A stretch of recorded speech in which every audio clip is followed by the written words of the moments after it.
ladies and gentlemen, to the BFNL Netball Show for another week. Round 7 this week in the Ballarat Football and Netball League.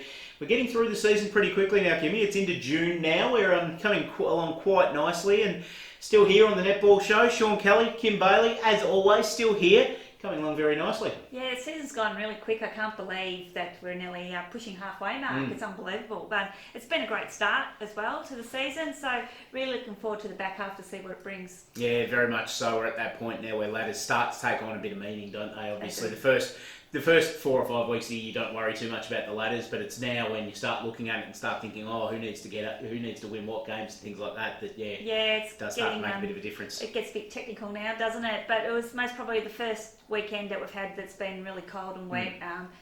Sign of things to come, I think. So I think you're right. People play differently in the wet as well. So we'll see most probably the wet weather teams start to rise up as well now. Yeah, it'll be very interesting to see what's happening as we turn our attention to the main talking points from the past week in netball, and we're going to start it off with talking about our junior netball. As you know, we spoke about the Ballarat Championships last week. We flashed the scores up on the screen, but we'll get some highlights of what was a pretty busy 7 days in junior interleague netball, because we had the Ballarat Championship Grand Finals on Monday, we had the Woodgrove Cup versus the RDFL on Saturday, and then Association Championships on Sunday, and I'm pleased to say some pretty good results from all of them, and some fantastic achievements. Yeah, it's been a full-on week. I think we're all a little bit worse for wear afterwards. It's just been full-on netball fest for the kids. Barwon Junior Champs went down there Monday night. Our 13s played the Geelong Football Netball League. Yep. And look, they really tried well, but they were just too small. And Geelong were a really strong, powerful outfit, going down 25 to 45 in the grand final. Really did a great effort. Deb and the girls and Kelly Amor, who helped there the first half of the season, they did a great job the whole time. And it's really great to see young Brodie Hutchison taking out the BNF in the league as well down there. So that's a magnificent effort. That's fantastic. Well done to Brodie. Great stuff. And 15s though, bit of a different story there. You called it last week. You said you were pretty confident that the 15s would be able to go all the way, and it was a pretty magical kind of week for our under-15 team starting on Monday night. You know, it's been magnificent. It's been so, I feel so privileged to be involved with these girls as well. And Prue Douglas has done an absolutely magnificent job. They played a seamless game on Monday night. They were so strong. Maddie Salmon played goal attack, goal shooter, and was just magnificent. That girl's got so much talent. Yeah. And they had a really comfortable win. They controlled the game against Geelong flat out from go to woe, and they won 50 to 21. Was that 50 to 21 or something? Yeah, it was just awesome. The Squire sisters, they were magnificent. Caitlin Jarrett down the middle, little Charlotte Todd. Every single girl on that court contributed. Remy Hooper and Lemmy Lawless, they were all fantastic. Yep. And another great result, Maddie Salmon also taking out BNF for the league. And she just wins awards, doesn't she? Because she was the best on ground in a grand final day. She was the best on ground in the Central Highlands grand final last year. She's just racking up the awards, and she's got a really bright future ahead of her. Have you seen her play? That's the reason why, because she's a superstar. She really is. She's so strong. She rebounds really, really strongly and boxes in well. She will go at every single contest. And the best part about it, she's such a team player as well.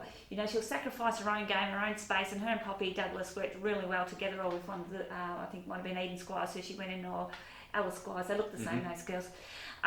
But she can adapt to anybody. She's a magnificent player, and I think she's a player of the future that we'll just need to keep an eye on.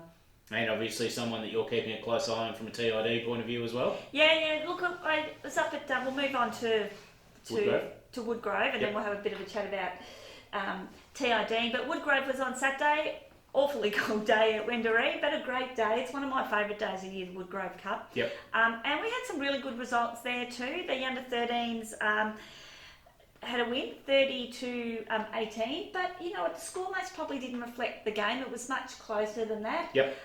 Really pleasing again, and Brodie Hutchison has had a very good week. She got BOC, best on court. BOC, yes. We're used to saying BOG, but of course it's not in netball. Yeah, BOC. So she's had a really, really good week, Brodie. So she'd be really happy with that. But again, they're a really strong team, that 13 teams, and they showed it the next day as well. Our 15s was a bit of a rough and ready old game. It was great. It was no holds barred bodies were flying everywhere, Yep. and you know, that's just how netball's played at that level. Again, most probably the scores didn't reflect. There was a 10-goal victory to the BFL, 33 to 25. Oh, sorry, to 23. Some great battles out there. Like again, Maddie Salmon had a fantastic game, but little Charlotte Todd had a ripper, and she was best on court. But you know, it's the just to play against some players like Kiara Fitzgerald, who is most probably Paitlin's equivalent, sorry, not Paitlin, Maddie's equivalent in the RDFL, and see those two match up was just really, really good. But strength all down the court, really great effort by our girls, and that was number 2 victory for the 15s. And then the 17s, wow, talk about a rough and ready game in the 15s. Well, this was all for it. This was everywhere, bodies flying, played like adult women, played like women. It was fantastic to watch. Ballarat was sort of up most of the first half, but just got pipped at the post by a goal. So I think it was 32-31 in the end. Great goal, a great game. Some really, really good players out there too. And one of my favourite players, Sophie Draffin, was best on court. So well done to those girls, a magnificent effort. Great effort. And then Sunday at the Association Championships at Lamberis as well.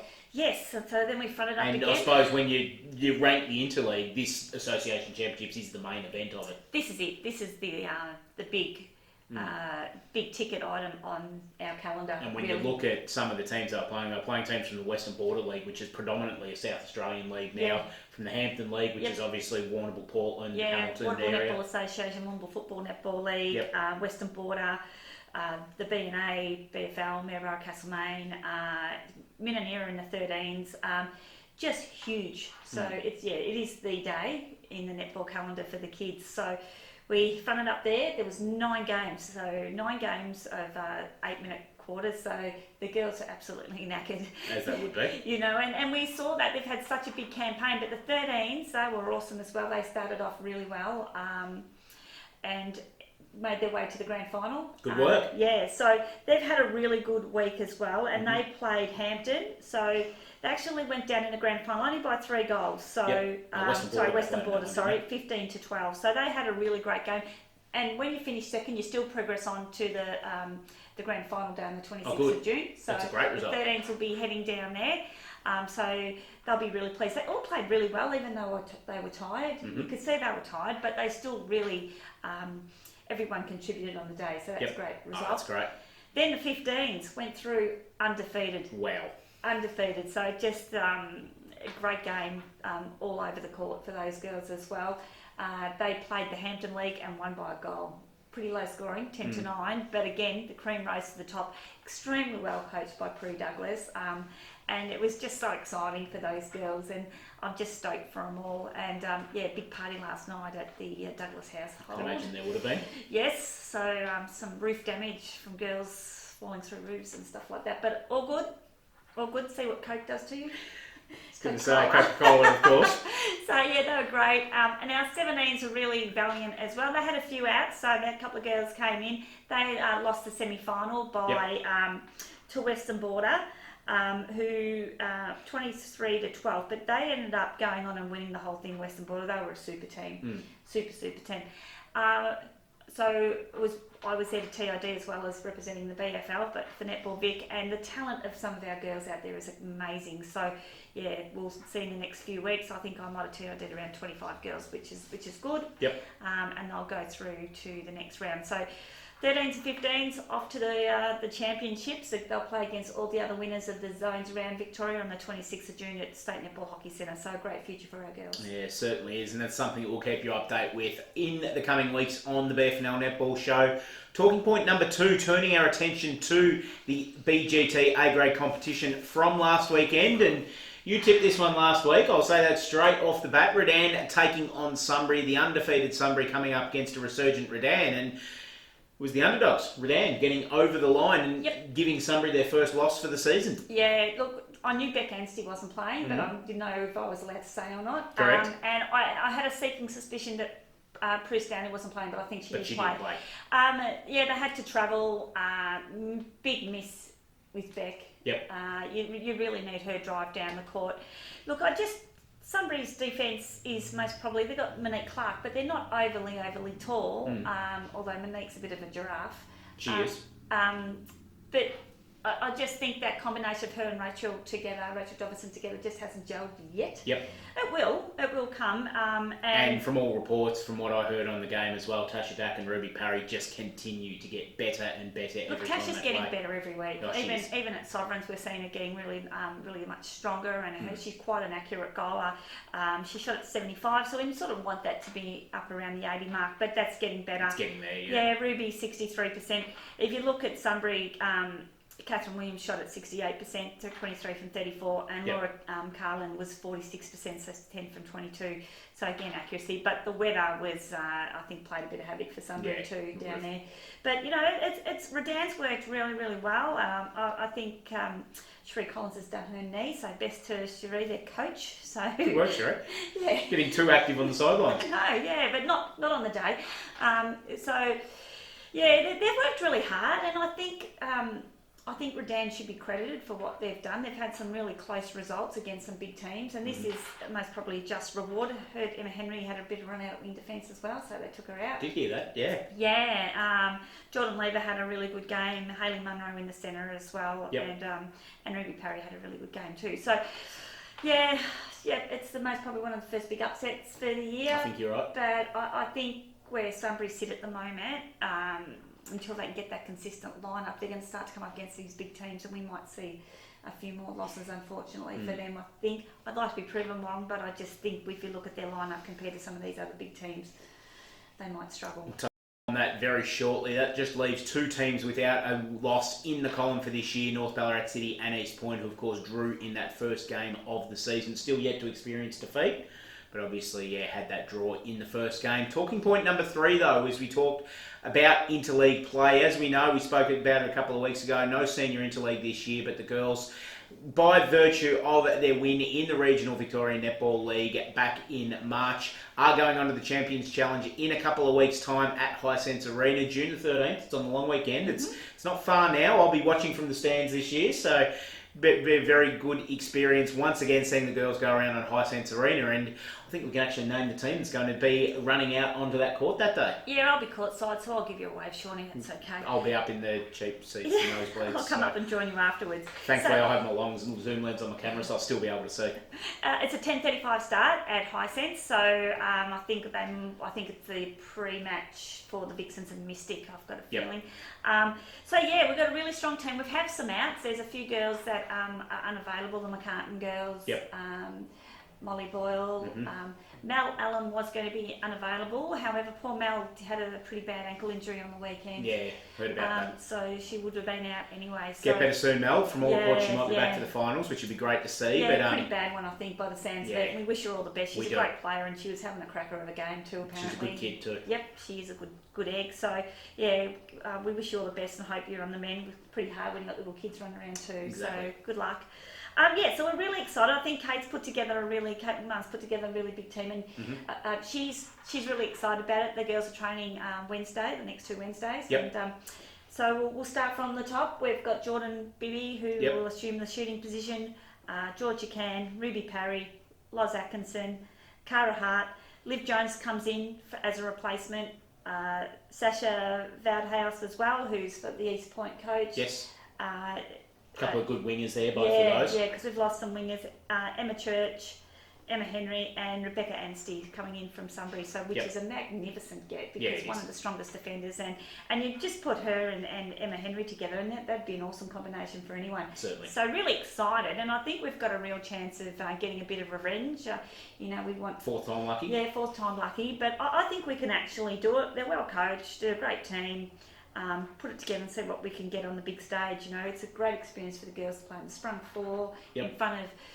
Well, the crowd sort of builds. The crowd builds, doesn't it? There's no one there at the start, but by the 3rd and 4th quarter, when people start to come into the Vixens game, it does get quite loud. Yeah, and when you're in the back and you're just you're in the rooms and you're waiting, I've walked out and there's all the Vixens going to walk past, and you go, oh hello. So it's a great experience for the girls. They just got to turn around, and the North girls have to get back because they've got a match against. They're playing that day against Back to Smash. So yeah, we'll see what we can do, try and get a game pushed back or something like that to get the girls back. But yeah, so really exciting. Looking forward to a great day. Yeah, it's going to be a good day, and we'll keep you up to date with everything involving the Regional VNL Champions Challenge in the next couple of weeks as well. But time to turn our attention to round 7 in the BGT A-grade netball competition. Before we do, though, I nearly forgot it. It's back, of course. The Stockland Wendouree Player of the Week. It's on our run sheet there.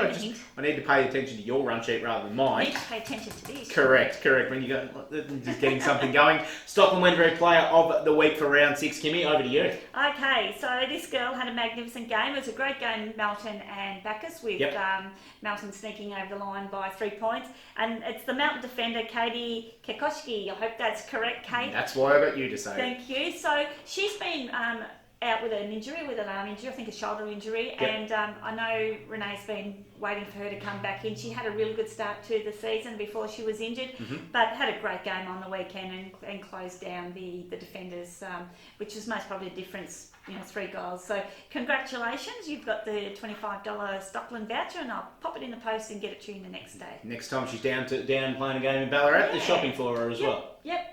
Really great. Congratulations, Katie, and congratulations to all of our Stockland Wendouree Players of the Week so far in 2016, something you'll see every week on the Netball Show. Now we turn our attention to round 7. Only 4 games this week. Of course, the Darley and Melton South game that was played as the season opener was originally fixtured in this spot and brought forward from this one. So there won't be Darley or Melton South playing this week, and East Point with the bye as well. So 3 teams having the week off.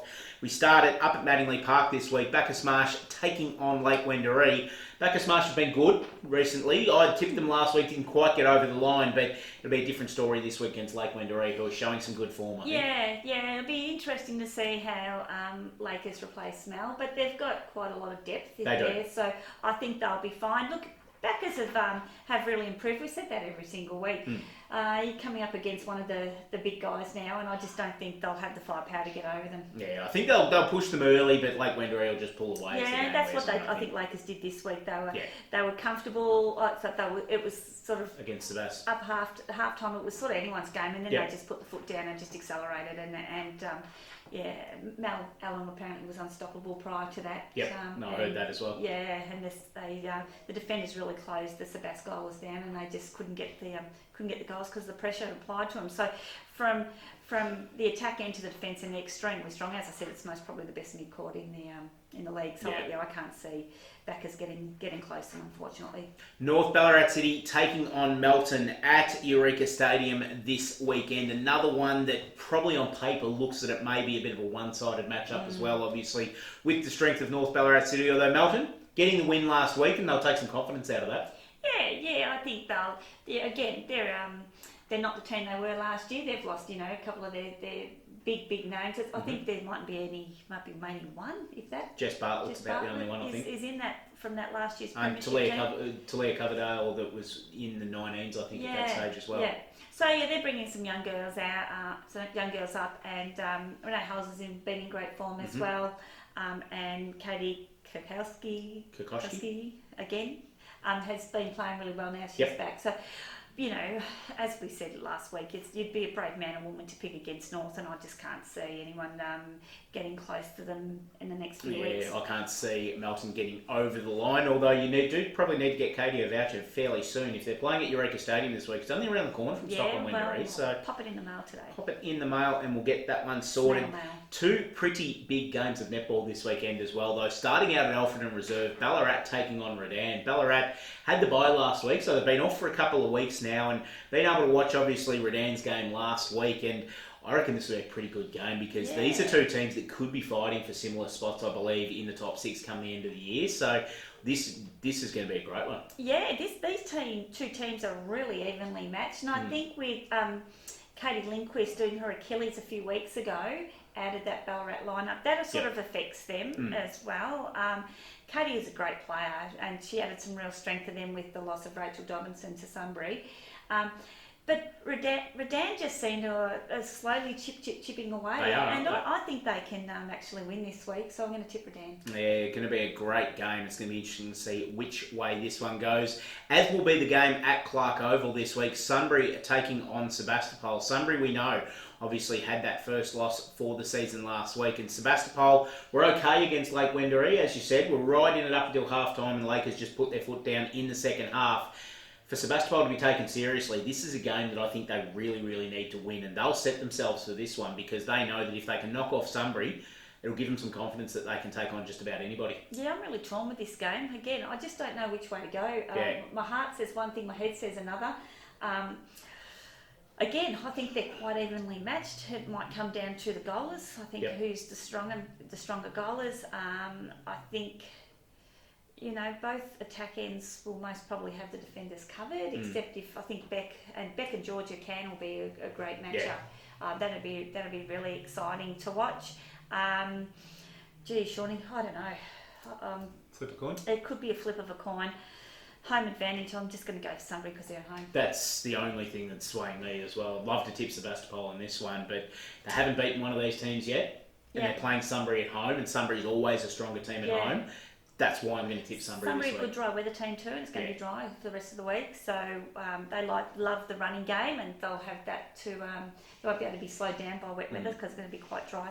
So again, could go either way, but I just think that home advantage. I'm going Sunbury. Yeah, Sunbury for me as well. Kimmy, that's all the time we've got for the netball show this week. It's been a fairly big show, but some great information, especially with our junior netballers. Such great. I'm absolutely exhausted from the juniors, and we go again next week. There's another association champs on, and if everyone can have a think about getting down and watching the ACU Sovereigns, watch home game this Sunday. Home game this Sunday. Yes.